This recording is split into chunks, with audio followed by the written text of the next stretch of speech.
इस वक्त देश बहुत गंभीर संकट से गुजर रहा है। पूरे देश में एलपीजी गैस जिसे हम बोलते हैं, जो घरों में खाना बनाने के भी काम आती है, रेस्टोरेंट में, इंडस्ट्री में, तरह तरह से लोग इसका इस्तेमाल करते हैं एलपीजी सिलेंडर का, गैस का। इसकी देश में भारी किल्लत हो गई है और उसका कारण है कि पूरे देश में जितनी डेली प्रोडक्शन होती है उसकी 50% प्रोडक्शन कम हो रही है, 50% प्रोडक्शन कम हो रही है। ये कैसे, मैं आपको थोड़ा समझाता हूं। हमारे देश में जितनी एलपीजी की खपत है उसका 60% इंपोर्ट होता है और उस 60% इंपोर्ट का 90% स्ट्रेट ऑफ हॉर्मुज से आता है। और स्ट्रेट ऑफ हॉर्मुज अब इंडिया में जितना आता था इंडिया के लिए बंद हो गया, तो 90% इंपोर्ट्स कम हो गए हैं। तो लगभग 50-55% प्रोडक्शन हमारे देश की एलपीजी की कम हो गई है। इसका सबसे ज्यादा खामियाजा इस वक्त इमीडिएटली रेस्टोरेंट्स और होटल बर्दाश्त कर रहे हैं। सरकार ने आदेश जारी किया है कि रेस्टोरेंट और होटल्स को एलपीजी गैस मुहैया नहीं कराई जाएगी। रेस्टोरेंट्स एंड होटल्स एलपीजी की स्टॉक नहीं रख सकते, वो उसको स्टोर करके नहीं रख सकते क्योंकि सेफ्टी कंसर्न्स होते हैं। तो जितने एलपीजी सिलेंडर उनको रोज चाहिए होते हैं उतनी डेली की डेली उनको सप्लाई की जाती है। तो अब एकदम से अगर एलपीजी बंद हो गई तो उनके पास तो 2 दिन का भी स्टॉक नहीं है, 1 दिन का भी स्टॉक नहीं है। इसकी वजह से अब मुंबई में 20% होटल और रेस्टोरेंट बंद हो चुके हैं और लगभग अगले 2 दिन के अंदर 50% रेस्टोरेंट और होटल बंद होने जा रहे हैं। तमिलनाडु में लगभग 10,000 होटल और रेस्टोरेंट्स बंद होने की कगार पे हैं। पंजाब और दिल्ली एनसीआर में हजारों होटल और रेस्टोरेंट्स आने वाले कुछ दिनों के अंदर बंद होने जा रहे हैं। और ये पीक वेडिंग सीजन है, शादियों का सीजन है। तो मुझे लगता है अगर ये जारी रहा तो बहुत सारे लोगों को शादियां पोस्टपोन करनी पड़ेंगी। और इसी तरह की कहानियां बेंगलोर, हैदराबाद, पश्चिम बंगाल, छत्तीसगढ़, हरियाणा, बिहार, सब जगह से आ रही हैं। मोरबी जो गुजरात में है, जिसको कि टाइल इंडस्ट्री का एक तरह से कैपिटल माना गया है, वहां पे 650 इंडस्ट्रीज हैं।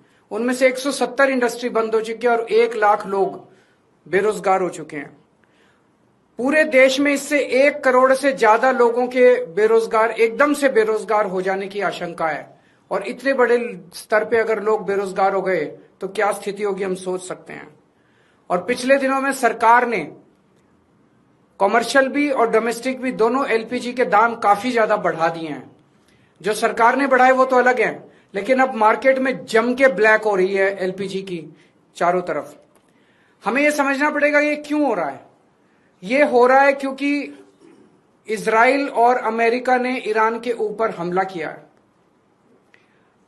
स्ट्रेट ऑफ हॉर्मुज जो है, वहां से दुनिया का काफी ज्यादा तेल और गैस जो है उसका आवागमन होता है। ईरान ने स्ट्रेट ऑफ हॉर्मुज पे कब्जा किया हुआ है और ईरान ने कहा है कि जो उनके फ्रेंडली देश हैं केवल उन्हीं को वहां से अपनी शिप्स ले जाने लाने का अधिकार होगा। तो जैसे रशिया, चाइना, केवल उनके शिप्स को अलाउ किया जा रहा है।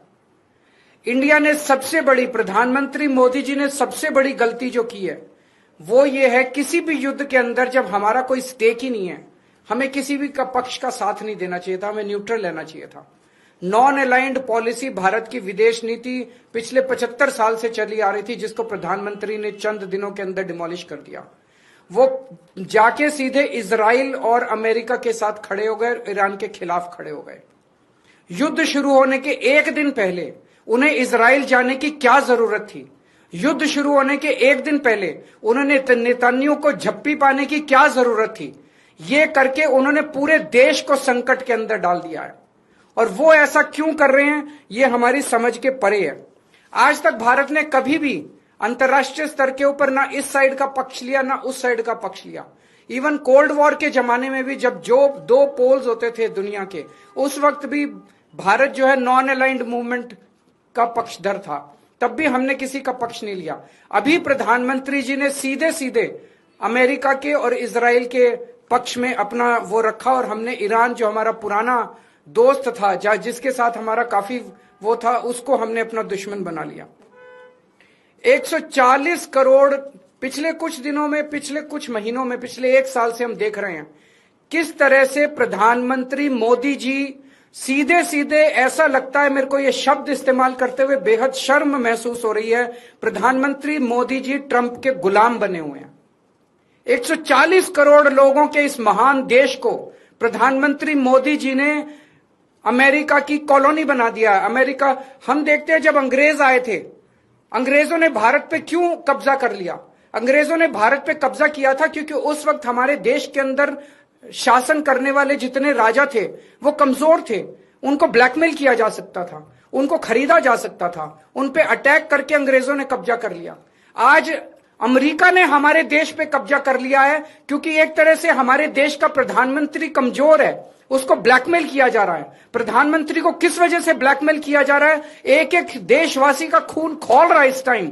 जिस तरह से डेली ट्रंप और वहां के छोटे छोटे सेक्रेटरी, छोटे छोटे अदने से कर्मचारी, अफसर अमेरिका के हमारे प्रधानमंत्री का, हमारे देश का मजाक उड़ाते हैं रोज टीवी के ऊपर बैठ के। खून खौल उठता है एक भारतवासी का, खून खौल उठता है एक देशवासी का, जिस तरह से हम इतनी जिल्लत और इतनी इंसल्ट महसूस कर रहे हैं। ऐसा हमने क्या किया है?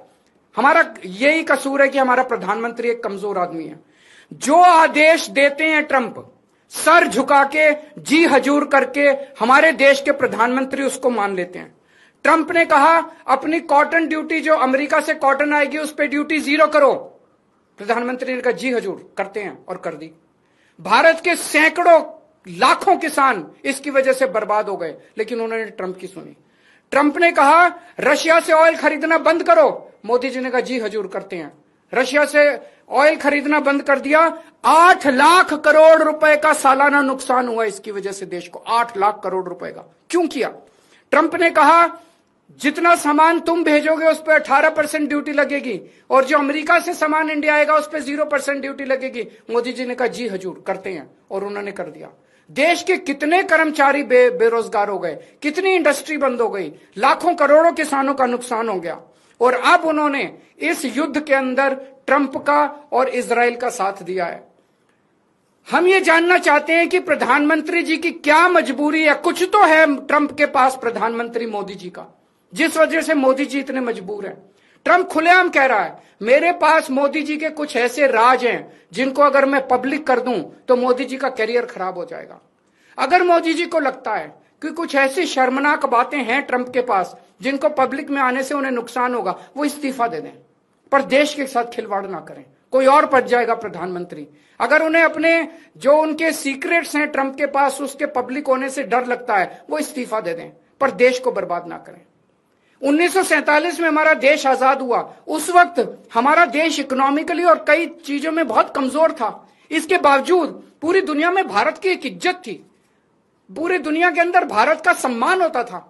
1971 में जब सीधे सीधे अमेरिका ने धमकी दी थी इंदिरा गांधी जी को, तत्कालीन प्रधानमंत्री को, कि अगर तुमने पाकिस्तान पे हमला किया तो अमेरिका भारत पे हमला कर देगा, इंदिरा गांधी ने अमेरिका की एक नहीं सुनी। हमने पाकिस्तान पे हमला करके बांग्लादेश को आजाद कराया। वो एक जमाना था जब भारत चौड़ा होकर पूरी दुनिया के अंदर चल। आज हमारे देश के प्रधानमंत्री मोदी जी ने भारत का सर झुका दिया है पूरी दुनिया के अंदर। हम चाहते हैं कि ये पॉलिसी, फॉरेन पॉलिसी इस तरह की ना की जाए, हमें अमेरिका का गुलाम ना बनाया जाए, ट्रंप के सामने नतमस्तक ना हुआ जाए, और देश की विदेश नीति हमारे भारत के क्या इंटरेस्ट्स हैं उसके हिसाब से बननी चाहिए, ना कि प्रधानमंत्री जी की मजबूरियों और कमजोरियों की गुलाम होनी चाहिए।